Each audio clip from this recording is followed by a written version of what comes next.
శ్రావణ మాసంలోని వచ్చే ప్రతి శుక్రవారానికి సంబంధించి ఒక్కొక్క నైవేద్యాన్ని చేసి చూపిస్తున్నాం కదా.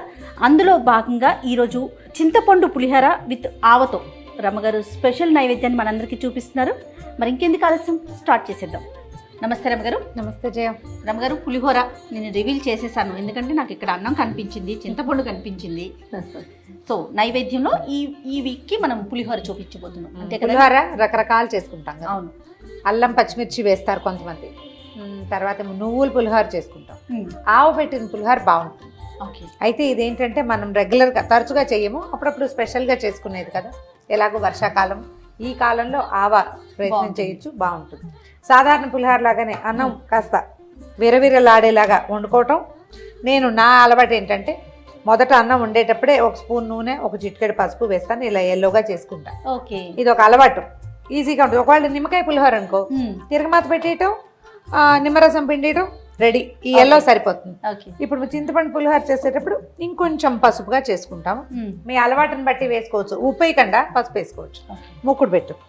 రమ్మగారు, ఆలయాల్లో చేసే దాంట్లో ఆవ కలుపుతారండి?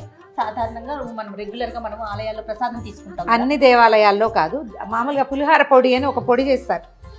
మన దగ్గర మనం సాధారణంగా చేయమది పులిహోర పొడి, కొంచెం కర్ణాటక స్టైల్, దేవాలయాల్లో కూడా కనిపిస్తుంది. ఈ శనగపప్పు, మినపప్పు, తర్వాత ఏమో మెంతులు, ఆవాలు అవి వేసేసి దాన్ని గ్రైండ్ చేసేస్తారు బరకగా. కొంచెం మిరియాలు వేస్తారు, అవన్నీ బరకగా చేసి పొడి కలుపుతారు, ఘాటుగా ఉంటుంది. అందుకే దేవాలయాల్లో అంత తినం, ఇంత తింటే అదొక సాటిస్ఫాక్షన్ ఉంటుంది పొడి వల్ల. అయితే ఇప్పుడు మనం వండేసుకున్నాం కదా, దీని మీద ఒక్క స్పూను నూనె, నా అలవాట్లు అన్నమాట ఇవి. Okay okay. నూనె వేయటము, తర్వాత ఫ్రెష్ కరివేపాకు కడిగి కొంచెం అట్ట పెట్టుకోవటం, కలిపేసుకోవటం. అంటే ఈ వేడన్నంలో కనుక కరివేప పడితే వాసన చాలా బాగుంటుంది. నూనె వేయటం వల్ల అన్నం కరుకుబారి ఇంకా కొంచెం విడివిడిలాడుతూ వస్తుంది. మనకు అట్లా కావాలి కదా పులిహోరకి, పొడి పొడిగా ఉంటే బాగుంటుంది కదా. కరివేపాకు వేసేస్తాను ముందు, తర్వాత మళ్ళీ వేసుకుంటాను తాలింపులో. ఇవన్నీ అలవాట్లు, ఎవరి అలవాటు వాళ్ళది. ఆ పక్కన పెడదాం, ఇది కొంచెం చల్లారిపోతుంది లోపల. స్టవ్ వెలిగిద్దాం, మూకుడు పెట్టేద్దాం. మామూలుగా చిన్న తిరగమాత అయితే తాలింపు వేసుకోవటం, అందులోని చింతపండు పులుసు పోస్తాం. చింతపండు పులుసు విడిగా ఉడకబెట్టుకోవడం చూపిద్దాం ఈసారి. అలాగే.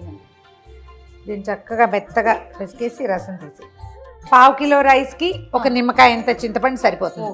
మనం అన్నం వండేటప్పుడే వేడివేడి మరుగు నీళ్లు చింతపండులో పోసి నానబెట్టేసుకుంటే పులుసు చక్కగా వచ్చేస్తుంది, బాగుంటుంది.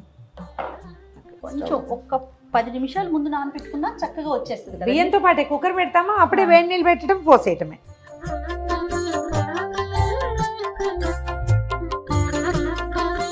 ఇందులో మన ఓపికను కొద్దీ బాదం పప్పులు కదా ఏమంటారు వాటిని, జీడిపప్పులు, పల్లీలు వేసుకోవచ్చు. తాలింపు వేసేద్దామా, నూనె కాగింది. కొంచెం మెంతులు, ఎక్కువ వేయద్దు. ఈ మెంతులు వేసినప్పుడు మొట్టమొదట మెంతులు వేసుకోవాలి, ఎందుకంటే దానికి కొంచెం వేపి వేసుకోవాలి. మెంతులు, ఆవాలంటే మన రెసిపీలో మెంతులు ఉంటే మొదట మెంతులు, దీనికి వేపు ఎక్కువ కావాలి కాబట్టి. ఒక కప్, చిన్న కప్పు పల్లీలు, తర్వాత కొంచెం తక్కువగా శనగపప్పు, అంతకంటే కొంచెం తక్కువ మినపప్పు, అన్నే ఆవాలు.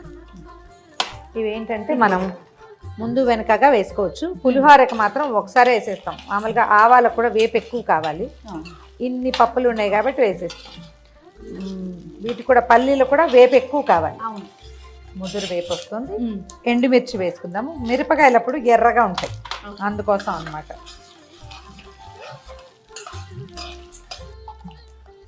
ధారాళంగా వేసినాను కదా, వేసుకోవాలి, వేస్తేనే బాగుంటుంది పులిహోర. ఓకే, మిర్చి కూడా వేగిపోయినాయి. ఇప్పుడు మరి కాసిన పచ్చిమిర్చి, తర్వాత మనం కొంచెం వేసాం కదా మిగిలిన కరివేపాకు కలిపేసే ఒక్కసారి. కొంచెం దూరగా వేగితే బాగుంటుంది కదా. బాగుంటాయి. తాలింపు వేగిపోయింది కదా, దీన్ని ఎత్తి అందులో వేసేసి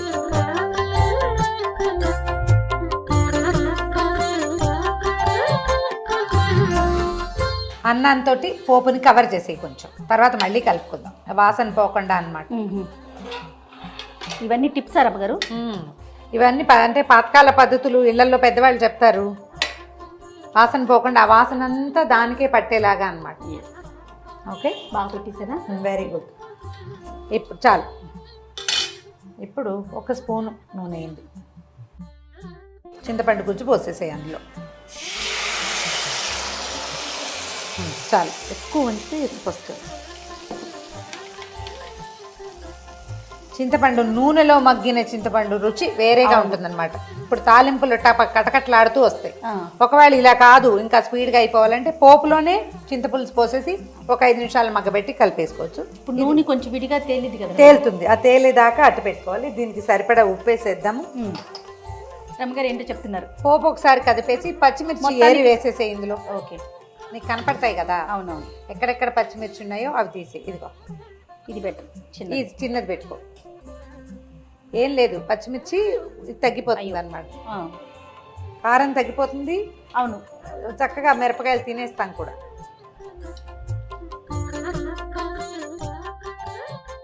ఎల్లో తక్కువగా ఉంది, ఇంకా పచ్చగా ఉండాలంటే 1 చిటికెడు పసుపు చింతపండులో వేసేయటం. తర్వాత దీనికి సరిపడా ఉప్పు, అన్నానికి సరిపడా. జనరల్గా మనం 1 నిమ్మకాయ ఇంత చింతపండు పెట్టాం, 1 గ్లాస్ చేస్తామంటే ఈ ఉప్పు సరిపోతుంది, 1.5 స్పూన్. తర్వాత కొద్దిగా బెల్లం, తీయగా ఉండేలా కాదు, జస్ట్ చింతపండులో ఉన్న రకరకాల గుణాలని సబ్సైడ్ చేయడానికి అన్నమాట. ఓకే, అటు ఇటుగా మనం వేసిన నూనె చూసా నిదానంగా వచ్చేస్తుంది. బయటకు వస్తుంది. కొంచెం ఆయిల్ బయటకు వస్తే ఇప్పుడు ఈ ఎండుమిర్చి చింతపండు అందులోనే ఉడికిచ్చేసామనుకో, కారం కొంచెం దిగుతుంది, అవి తినడానికి కూడా బాగుంటాయి. ఇవన్నీ అలవాట్లే, నాకు అలా వద్దు అంటే మానేసేయచ్చు. ఇప్పుడు కొంచెం పద్ధతులు మార్చుకున్నాను జయ. ఇదివరకు ఫుల్ పెద్ద పెద్దమైన మిరపకాయలు, నిండు మొత్తం మిరపకాయ, మొత్తం ఎండుమిర్చి, మొత్తం పచ్చిమిర్చి ఒక చీలికి చేయటం అంతే. ఒక ఘాటు పెట్టడం, వేసేయటం. మనం ఇప్పటికి కూడా సంతర్పణ భోజనాల్లోనూ అక్కడ చూస్తాం పెద్ద పెద్ద మిరపకాయలు కనపడి. ఇవి ఇలా చీరటము ఇదంతా ఒక అలవాటుగా మార్చేసుకున్నాం అన్నమాట. ఇంకా నూనె వచ్చేస్తాం. నూనె వస్తేనే నీకు ఇది ఇగో ఇలా గిన్నెలో పక్క కదులుతుందన్నమాట. పులిహోర సాధారణంగా ఇదివరకు ఏదైనా తీర్థయాత్రలకు అలా వెళ్ళేవారు పులిహోర తీసుకువెళ్ళేవారండి కదా. 2 రోజులు ఉంటాయి పులిహోర, మరచెంబులో నీళ్లు, అంతేనండి. ఇంకా ఏం చేసేవాళ్ళు అంటే పాలు బాగా మరక్కాచి ఒక ఎట్లా అంటే 1 లీటర్ పెడితే 6 లీటర్కి తక్కువ అవ్వాలన్నమాట. తోడు పెట్టేసుకునేవాళ్ళు, నెలకంతా తోడేసి కదపకుండా ఉంచేవాళ్ళు. అది 3-4 రోజుల మజ్జిగని సపోర్ట్ చేస్తుంది. అట్టే పులవదు, తీపి ఉంటుంది కదా, పాల తీపి వచ్చేస్తుంది. ఆపేస్తాను స్టవ్. చింతపండు రంగు కూడా డార్క్గా మారిపోయింది. ఇది ఎత్తి అన్నంలో వేసి కలిపేసుకోవటం, నీదే ఆ పని.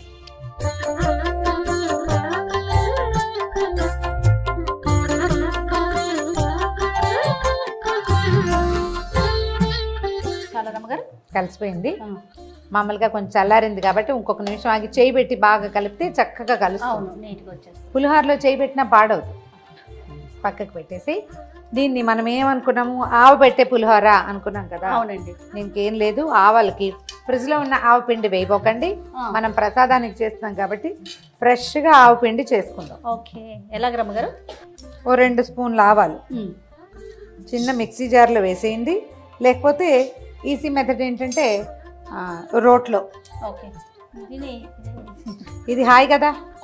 ఆవాల్లో 4 ఎండుమిర్చి ముక్కలు, పచ్చిమిర్చి వేసుకుంటే వస్తువు పాడైపోతుంది. ఎండుమిర్చి వేస్తే కారం వస్తుంది, తర్వాత పౌడర్ బాగా వస్తుంది అన్నమాట. కలిపేద్దాం, దీన్ని గ్రైండ్ చేసేయటమే.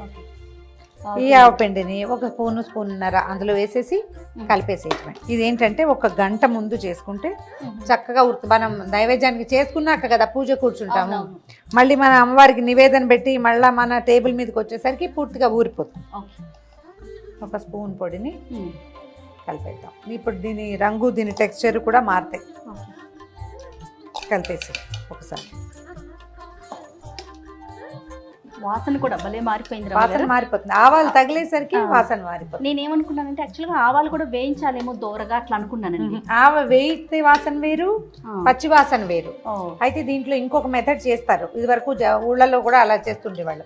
ఆవాలు నానబెట్టి రుబ్బి కలుపుతారు. నానబెట్టాలంటే ఒక అరగంట ఆవాలని కొంచెం 4 పచ్చిమిరపకాయలు లేదా 2 ఎండుమిర్చి మనం ఏం వేసుకుంటే అవి ఓకే వేసి నానబెట్టేయటం, చక్కగా రోట్లో రుబ్బేస్తే అంత ఆవ తీసి పచ్చావా కలుపుతారు. ఏంటో దాని స్పెషల్ ఏంటో అంటే ఊళ్ళో ఆ పద్ధతి అట్లా చేసేవాళ్ళు. ఇప్పుడు మిక్సీలు లేవు కదా. అవునులే. చాలా రమ్మగారు చాలా వాసన బాగుంది చూడు, అద్భుతంగా ఉందండి. ఉప్పు సరిపోయిందంటే మనం నైవేద్యం పెట్టేటప్పుడు ఉప్పులు అవి రుచి చూడడం కాబట్టి చూడట్లేదు. ఒకవేళ మనం ఇంట్లో చేసుకునేటప్పుడు వడ్డించే ముందు ఒకసారి ఇంట్లోకి అయితే చూసుకోండి, ఉప్పు సరి చేసుకుంటే బ్రహ్మాండంగా ఉంటుంది. ఇప్పుడు మీరు పులిహార పొడి వేస్తే వచ్చే లుక్కే ఇప్పుడు వచ్చింది. దేవాలయాల్లో మనకి తిరుమల కింద తిరుపతిలో కోదండరామస్వామి దేవాలయం, కళ్యాణ వెంకటేశ్వర స్వామి దేవాలయం, అక్కడ అప్పుడప్పుడు ఇది కనపడుతూ ఉంటుంది. బాగుంటుంది రుచిగా.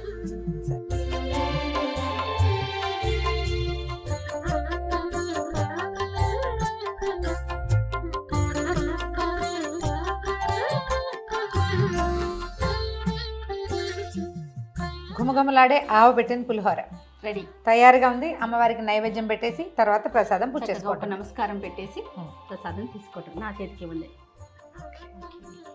ఇదండి ఆవ పెట్టిన పులిహోర. ఎంత త్వరగా రెడీ అయిపోయిందో కదా. సో ఖచ్చితంగా మీరంతా ట్రై చేయండి. అలానే సుమన్ టీవీ మామ్స్ కిచెన్ని సబ్స్క్రైబ్ చేసుకోండి. ఈ వీడియో కనుక మీకు నచ్చినట్లయితే లైక్ చేయండి, షేర్ చేయండి. మరిన్ని ఇంట్రెస్టింగ్ వీడియోస్ కోసం మా ఛానల్ని సబ్స్క్రైబ్ చేసుకోండి. థ్యాంక్ యూ సో మచ్ రమ్మ గారు. నమస్తే. థ్యాంక్ యూ జయ. నమస్తే.